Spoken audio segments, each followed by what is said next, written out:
ओवैसी जी कहाँ से अपना मीटिंग चालू किए हैं पता है? तो इतिहास भी गवाह है उसका कि जब वहाँ पराक्रम महाराजा सुहेलदेव राजभर जी ने दिखाया था, जब उनके साथ 21 हिंदू राजाओं ने मिलकर के एक विदेशी आक्रांता को नस्ते नाबूद किया था, तो 156 साल तक कोई विदेशी आक्रांता भारत में हमला नहीं कर पाया था। और माननीय ओवैसी साहब वहीं से जाकर के अपना बिगुल फूके हैं। तो जो मैदान ऐसे लोगों के लिए, ऐसी मानसिकता जो हिंदुत्व को खतरे में डालते हैं, हिंदुत्व पर कुठाराघात करते हैं, सत्य सनातन पर क्वेश्चन मार्क लगाने का काम करते हैं। अगर बेरोजगारी है तो फिर लघु और कुटीर उद्योग की ब्लॉक स्तर पर स्थापना की बात क्यों नहीं करते हैं? बच्चे अगर पढ़ नहीं पाते हैं, प्राइमरी विद्यालय की पढ़ाई अगर ठीक नहीं है, उसकी गुणवत्ता ठीक नहीं है कॉन्वेंट विद्यालय के अनुपात में, तो फिर प्राइमरी विद्यालय को कॉन्वेंट विद्यालय के पैरेलल क्यों नहीं खड़ा कराने की बात करते हैं? वाले जो वीडियो चल रहा था पूरा स्टिंग अखिलेश ने अपने पोस्ट, अखिलेश यादव ने खुद अपने पोस्ट डाला था, इस पूरे वीडियो स्टिंग को कैसे देखते हैं? क्योंकि इसमें तीनों पार्टी का नाम आ रहा था और आपकी पार्टी कहे कि वो जो स्टिंगवा कैले रहे वो नहीं का व्यक्ति है। आप देखे नहीं भी एक सर्वे चला था, मतलब जहां पर 6-6, 7-7 बार भाजपा से विधायक हैं उनको भी हरवा रहा था। ये उन्हीं का टीम है। अखिलेश यादव जी का भी स्टिंग हुआ होगा, आप देखिए कुछ दिन बाद खुलासा होगा उनके नवरत्नों का। जब अन्य जो स्वतंत्र चैनल के लोग हैं वो लोग भी स्टिंग किए होंगे, आप देखिए कुछ दिन बाद खुलासा उसका भी होगा।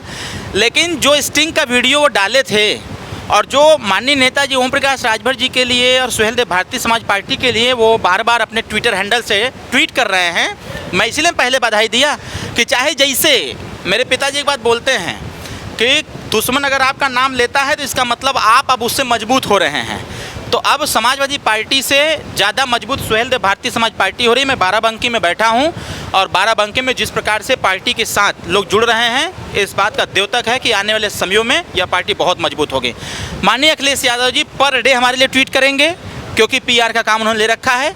मैं बार बार कह रहा हूं कि उसके लिए वो बहुत धन्यवाद के पात्र हैं और उनके संगठन के जो लोग हैं वो लोग भी मेरा ही काम कर रहे हैं। वो चाहे गरिया के नाम लें और चाहे जैसे लें, लेकिन लेता हूँ ना सुहेलदेव भारतीय समाज पार्टी। एक स्टेटमेंट दिया था कि समाजवादी पार्टी के सांसद विधायक भाजपा के सिस्टम में चल रहे हैं कुछ, ये कितनी इन बातों में सच्चाई है?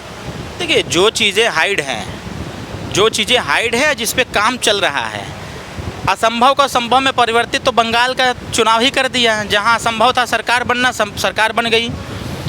जिस ममता बनर्जी जी के पार्टी तृणमूल कांग्रेस को जिस प्रकार से खंडित किया गया, लोग खुद ही छोड़ के भाग गए। उनके 20 सांसद अभी देख ही रहे हैं, खबर चली रही है। तो पॉलिटिक्स में कोई भी दूध का धुला नहीं होता है। पॉलिटिक्स में जिसको लग जाए कि नहीं यहाँ हमारा हित संभव है, वहीं चला जाता है। राजनीति संभावनाओं का खेल है, जिधर संभावनाएं दिखेंगी उधर लोग जाएंगे।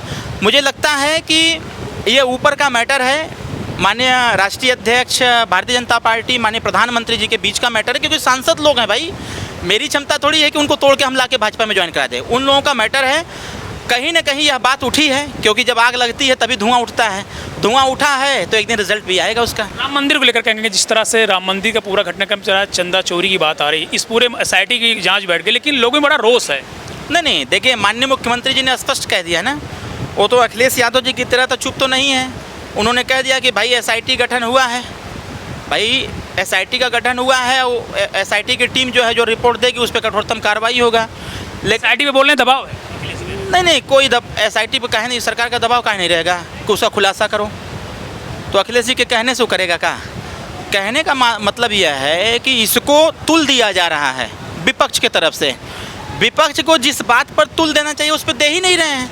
अरे भाई आप बात क्यों नहीं करते? जिस संविधान को लेकर 24 का आप चुनाव लड़े हैं, उस संविधान को प्राथमिक विद्यालय से संपूर्ण अध्ययन क्यों नहीं कराने की बात करते हैं आप? भारतीय संविधान से ही अगर हमारे अधिकार मिल सकते हैं और बच सकते हैं, भारतीय संविधान से ही हमारे हितों की रक्षा होती है, तो फिर भारतीय संविधान को प्राथमिक विद्यालय से पढ़ाने की बात विपक्ष क्यों नहीं करता है?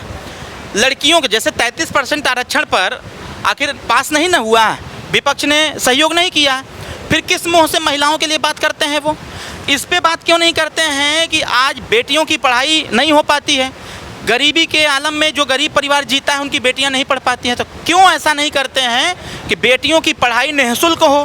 बेटियां चाहे जितना पढ़ना चाहें सरकार के पैसे से पढ़ें, इस पे बात क्यों नहीं करते?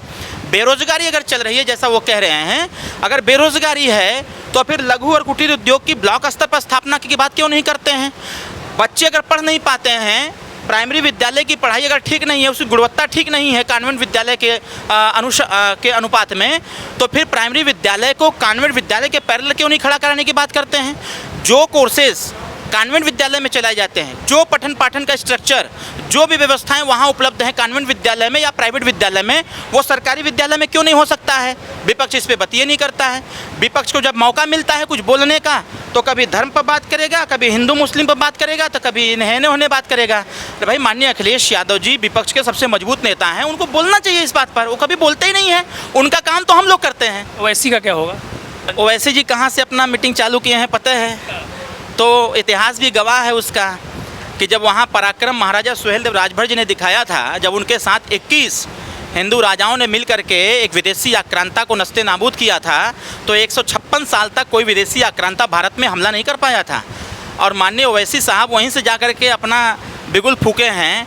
तो जो मैदान ऐसे लोगों के लिए, ऐसी मानसिकता जो हिंदुत्व को खतरे में डालते हैं, हिंदुत्व पर कुठाराघात करते हैं, सत्य सनातन पर क्वेश्चन मार्क लगाने का काम करते हैं, इस देश की परंपरा, इस देश की संस्कृति सभ्यता को स्वीकार नहीं करते, इस देश में जन्मे हजारों साल पहले जो देवी देवता यहाँ आए थे, जिन लोगों ने इस पृथ्वी को, इस सृष्टि को बनाया, इस सृष्टि में को निर्माण दिया, इस सृष्टि पर मानव उत्पत्ति की खोज, तमाम तरह की चीज़ें जो लोगों ने किया, आज जिसकी आस्था जुड़ी है यहाँ के देवी देवताओं, मंदिरों से, मस्जिदों से, जो लोग उस पर बार बार क्वेश्चन करते हैं, ऐसे लोग कभी भी विजय प्राप्त नहीं कर सकते। इसीलिए मैं उस दिन भी बोला था, आज भी बोल रहा हूं कि ओवैसी साहब जिस स्थान से अपना विजय पताका लहराने का एक संकल्प लिए हैं, पराजय के अलावा कुछ नहीं मिलने वाला। धन्यवाद। तो हमारे साथ सुभाषपा के नेता अरविंद राजभर थे, इनसे हम खास बातचीत की। अखिलेश यादव को लेकर तमाम मैंने सवाल जवाब किए, ओवैसी पर भी किए। इन्होंने अपने बेबाक अंदाज से उन सभी सवालों का जवाब दिया।